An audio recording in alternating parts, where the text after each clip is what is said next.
Hello दोस्तों, नमस्कार। स्वागत है आप सभी का पीके एजुकेशन कोर्स पर।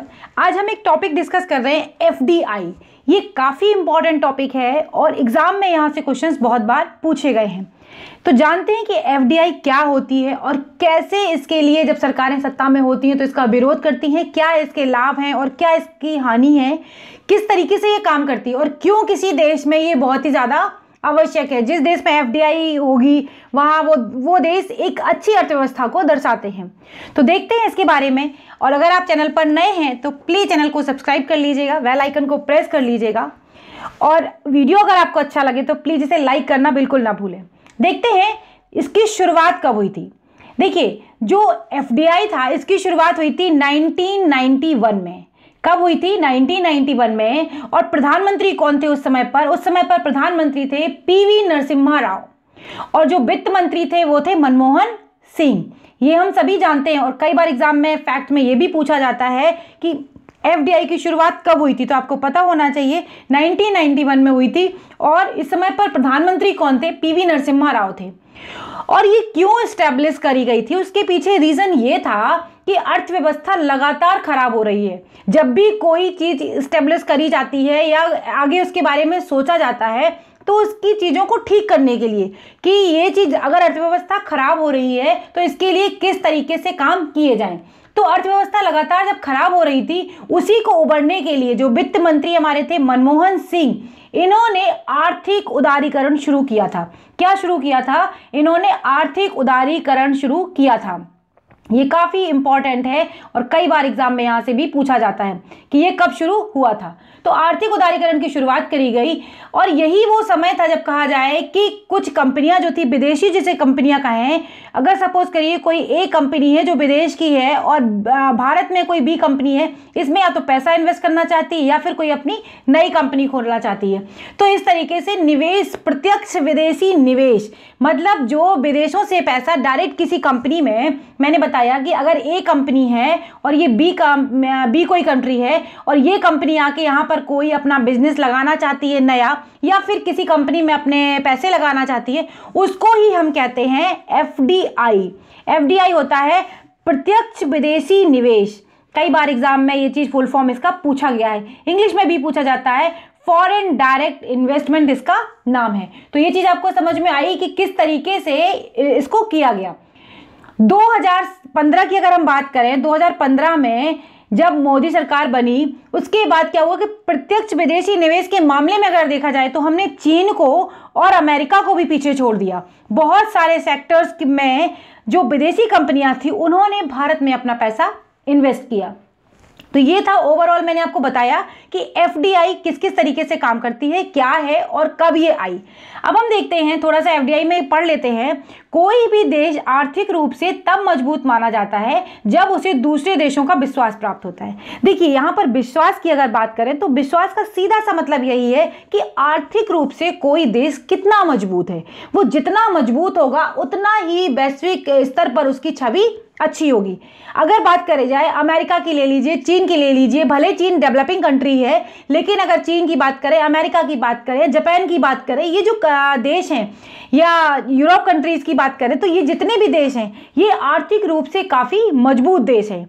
किसी भी देश की कंपनी का दूसरे देश में किया गया निवेश ही प्रत्यक्ष विदेशी निवेश कहलाता है। कोई विदेश की कंपनी ने किसी देश में, किसी दूसरे देश में, जहां पर उसे बाजार दिख रहा है, बाजार वहां पर दिख रहा है, मार्केट दिख रहा है कि ये चीजें यहां पर लोग खरीदने के लिए ज्यादा हैं। एक छोटी सी बात आप समझ के देखिए, अगर किसी चीज, जैसे चाइना से हम बहुत सारा माल लेते हैं तो उसके पीछे, या फिर चाइना की कोई कंपनी अगर भारत में खुल जाती है तो वहां पर क्या होगा, लोगों को रोजगार मिलेगा और मार्केट में जब हमारे पास प्रोडक्शन बढ़ेगा तो निर्यात भी बढ़ेगा। और होता क्या है, जिस कंपनी ने निवेश लगाया है, अपना पैसा लगाया है, उसको भी फायदा होता है। तो निवेश का मतलब आपको ये चीज समझ में आ रही होगी। तो इसके लिए देश में ऐसे कानून बनाए जाते हैं ताकि दूसरे देश के लिए आसानी से निवेश करना उनके लिए आसानी हो सके और उसके लिए तरफ वो आकर्षित हो सके। जो भी कंपनी अपना निवेश करना चाहे उसको भी लाभ मिले। देखिए, बिजनेस का सीधा सा कॉन्सेप्ट यही है, निवेश का मतलब यही है, कोई व्यक्ति अगर कहीं निवेश करना चाह रहा है तो जिस चीज़ में निवेश करेगा उसको भी लाभ मिले, जिस कंट्री में निवेश कर रहा है। भाई, अगर इंडिया में कोई कंपनी अगर आती है, सपोज करिए ये कोई कंपनी है और इंडिया में अगर आती है यहाँ पर, तो ये बात बिल्कुल लॉजिकल है कि इनको भी कुछ लाभ होना चाहिए और इन्होंने निवेश किया है जिससे उसे भी लाभ होना चाहिए। इनके पास क्या कमी हो सकती है? हो सकता है इनके पास पूंजी है पर इनके पास मार्केट नहीं है वहाँ पर, और ये अपनी चीज़ों को और ब्रॉड वाइड बनाना चाहते हैं, पूरा वर्ल्ड वाइड इन चीज़ों को फैलाना चाहते हैं, चाहे मोबाइल कंपनी मान लीजिए, ऐसे बहुत सारे सेक्टर्स हैं। तो ये क्या करते हैं, दूसरे देश में बाजार की तलाश करते हैं और क्या करते हैं, वहाँ पर अपनी कंपनी को स्टेबल करते हैं और वहीं के लोगों को रोजगार भी मिलता है, वहाँ से लोगों को रोजगार मिलेगा। लेकिन इसके बहुत सारे नेगेटिव फैक्ट्स भी हैं, वो भी हम आगे डिस्कस करेंगे। तो इसका जो फुल फॉर्म है वो है फॉरेन डायरेक्ट इन्वेस्टमेंट। एफडीआई निवेश से निवेशकों को दूसरे देश की उस कंपनी के प्रबंधन में कुछ हिस्सा हासिल हो जाता है। जिस कंपनी को वो किसी देश में लगा रहे हैं तो उससे क्या होगा, उनको भी कुछ हिस्सा हासिल होता है जिसमें उनका पैसा लगा होता है। अब देखिए, किसी निवेश को अगर एफडीआई का दर्जा दिलाना है तो उसके लिए क्या करना पड़ेगा, कम से कम कंपनी में विदेशी निवेशकों को 10% तो शेयर खरीदना ही पड़ता है। कई बार ये चीज स्टेटमेंट में पूछ ली जा सकती है। इसके साथ ही उसे निवेश वाली कंपनी में मताधिकार भी हासिल करना पड़ता है। तो फॉरेन इन्वेस्टमेंट करने के लिए भी, फॉरेन डायरेक्ट इन्वेस्टमेंट करने के लिए भी कुछ कुछ पॉइंट्स हैं जो कि बहुत ज़रूरी है। ऐसा नहीं कि कोई भी कंपनी चली जाएगी, सरकारों से मंजूरी लेनी पड़ती है। कई बार कुछ ऐसे सेक्टर्स हैं जिनमें एक निर्धारित होता है कि इतने % ही लोग आ सकते हैं या इतना % पैसा ही इन्वेस्ट कर सकते हैं। तो बहुत सारे पॉइंट्स हैं इसमें। अब देखते हैं एफडीआई के क्या प्रकार होते हैं। एफडीआई के 2 प्रकार होते हैं। पहला है ग्रीनफील्ड निवेश और दूसरा है पोर्टफोलियो निवेश। अगर ग्रीनफील्ड और पोर्टफोलियो की बात करते हैं, इसके तहत क्या होता है, दूसरे देश में एक नई कंपनी स्थापित कर दी जाए। भारत जाके किसी दूसरे देश में, चाइना में हो गया, अमेरिका में हो गया, या किसी और देश में जो जहां पर बाजार उस तरीके का दिख रहा हो, या फिर अमेरिका का कोई बंदा आके या वहां की कोई कंपनी आके अपने देश में स्टेबल हो जाए, या चाइना की कोई कंपनी आके स्टेबल हो जाए, जापान की कोई कंपनी आके स्टेबल हो जाए, तो डायरेक्ट इन्वेस्ट हो गई ये कंपनी। इसके तहत दूसरे देश में एक नई कंपनी खोल ली गई। और पोर्टफोलियो निवेश में क्या होता है, इसके तहत किसी विदेशी कंपनी के शेयर खरीद लिए जाते हैं या उसके स्वामित्व वाले विदेशी कंपनी का अधिग्रहण कर लिया जाता है। किसी ने कोई कंपनी यहाँ पर लगाई, उसके निवेश पूरे खरीद लिए गए और क्या उसकी स्वामित्व वाले, जिसका वो ओनर था, उसको पूरा का पूरा अधिग्रहण कर लिया जाता है। जैसे सपोज करिए कोई कंपनी यहाँ पर ए है इंडिया में और कोई दूसरा देश आके इस पूरी कंपनी का या तो निवेश खरीद ले, इसके तहत जो भी निवेश करेगा, या इसके शेयर खरीद ले, या फिर आके क्या करे, इसका पूरे का पूरा इस पर ही अधिग्रहण कर ले। तो ये क्या है, ये आता है आपका पोर्टफोलियो निवेश में। अब देखते हैं प्रत्यक्ष विदेशी निवेश के लाभ और हानि क्या क्या है। देखिए, प्रत्यक्ष विदेशी निवेश की अगर बात करते हैं, प्रौद्योगिकी का अपग्रेडेशन। अगर कोई टेक्नोलॉजी या कोई कंपनी खोली गई अगर देश में, तो वो बिल्कुल नॉर्मल सी बात है कि वो टेक्नोलॉजी भी अपने साथ लेकर ही आएगी।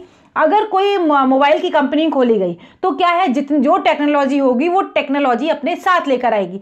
अगर कोई कृषि से संबंधित कंपनी खोली गई तो जितनी चीजें उसमें एडवांस फीचर होंगी वो सारी की सारी प्रौद्योगिकी कहाँ लेकर आएगा, उस देश में लेकर आएगा। जब उस देश में वो टेक्नोलॉजी आएगी तो आसपास उस कंपनी के साथ साथ और भी उसके जो क्या बोलेंगे उनको, जो उनके साथ के लोग होंगे या जो और चीजें होंगी, उस टेक्नोलॉजी को बढ़ावा मिलेगा उस देश में। और क्या है, निर्यात प्रतिस्पर्धा में सुधार होगा। जब कोई माल बनेगा किसी कंपनी में, एक कंपनी बना रही है, विदेश की है, टेक्नोलॉजी है, सारे कुछ फीचर्स इसके अंदर है, तो जो अच्छी बात ये होती है कि माल विदेशों में भी जाएगा। इसका बना हुआ जो माल होगा वो देश में भी जाएगा, विदेशों में भी जाएगा, तो निर्यात में भी सुधार होगा। और दूसरी क्या है, रोजगार का सृजन होगा। जब कोई कंपनी लगाई गई है तो ये बिल्कुल लॉजिक सी बात है कि वहां के लोगों को, वहां की जो कंपनी है उसको लोगों की आवश्यकता होगी काम करने के लिए, तो रोजगार भी मिलेगा उनको और उपभोक्ताओं को लाभ होगा। अगर कोई कंपनी लगाई गई है तो उपभोक्ताओं को भी लाभ होगा, क्योंकि वहां पर जो लोकल हैं या जो उस देश में रह रहे लोग हैं उनको सामान इजीली अवेलेबल हो जाएगा, जो कि पहले उन्हें बहुत मुश्किल से होता था, या फिर वो विदेशों में ही चीजें देखने को मिलती थी, तो उस देश में उन्हें वो चीजें आसानी से मिल सकेंगी। ये तो हो गए इसके लाभ। अब हानि के तौर पर अगर बात करें तो सबसे बड़ी हानि की अगर बात करी जाए जब 2015 में अगर बात करूं कि जब बीजेपी सरकार आई और उस टाइम पर ये बात हुई कि प्रत्यक्ष विदेशी निवेश को बढ़ाया जाए, और ये वही सरकार थी जब ये विपक्ष में थी तो ये विदेशी मतलब इसको मना करती थी कि प्रत्यक्ष विदेशी निवेश जो है वो ठीक नहीं है। क्योंकि इसका रीज़न क्या होता है कि जो घरेलू उत्पाद होते हैं या जो घरेलू चीज़ें होती हैं उनके ऊपर ये जो व्यापारी होते हैं उनको कहीं ना कहीं इससे नुकसान होता है।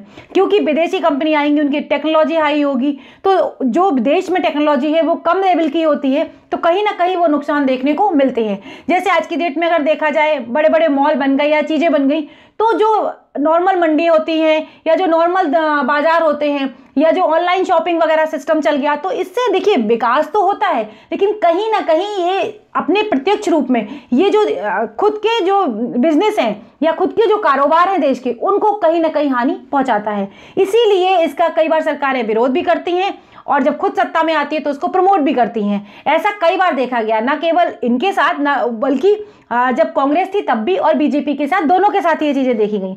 तो विदेशी निवेश के घर निवेश के साथ प्रतिस्पर्धी हो गए हैं, क्योंकि जितनी अच्छी टेक्नोलॉजी जो विदेश से कंपनी आई है उसमें जो सामान बन रहा है या जो फाइन क्वालिटी है वो हो सकता है देश में अवेलेबल ना हो, तो घरेलू उद्योगों में मुनाफा जो होता है उसमें गिरावट भी आती है, प्रमुख घरेलू बचत में भी गिरावट आती है। और क्या होता है, कारपोरेट करों के माध्यम से सार्वजनिक राजस्व के लिए विदेशी कंपनियों का योगदान है। इसलिए जो सरकार होती, जो मेजबान सरकार होती है, जो देश की सरकार होगी, वो क्या करेगी, उसके द्वारा जो उन्हें कर वगैरह होते हैं उसमें रियायतें मिलती हैं, निवेश के भत्ते में रियायतें मिलती हैं, प्रच्छन्न सार्वजनिक सब्सिडी और टैरिफ सुरक्षा आदि अपेक्षाकृत कम होते हैं। तो आपको समझ में आया कि देखिए विकास बहुत ज़्यादा आवश्यक है देश में, और ये हर चीज़ के दो पहलू होते हैं, अच्छाई और बुराई। फैक्टर्स बस ये देखने होते हैं कि कहाँ तक कौन अच्छा है और कहाँ तक कौन बुरा है। तो इनके दोनों पहलुओं की तुलना अगर आप करेंगे तो एफडीआई से बहुत ज़्यादा फायदे भी हैं और कुछ नुकसान भी हैं, लेकिन इसको संतुलित रूप में करते हुए एफडीआई किसी भी देश के लिए अगर विदेशी स्रोत उसमें दिख रहा है, वहाँ पर कंपनीज अगर आ रही हैं, तो जाहिर सी बात है ये अर्थव्यवस्था को मजबूती प्रदान करती हैं। ये पूरा वीडियो था जो मैंने आपको बताया कि एफडीआई क्या है और एफडीआई किस तरीके से काम करती है और क्या क्या इसके लाभ हैं और क्या क्या हानि है। अगर आपको वीडियो अच्छा लगा है तो प्लीज़ इसे लाइक कर दीजिएगा, शेयर कर दीजिएगा, और अगर अभी चैनल पर आप नए हैं तो प्लीज़ चैनल को सब्सक्राइब कर लीजिएगा। अगले वीडियो में फिर मिलेंगे दोस्तों, तब तक के लिए बाय बाय, नमस्कार।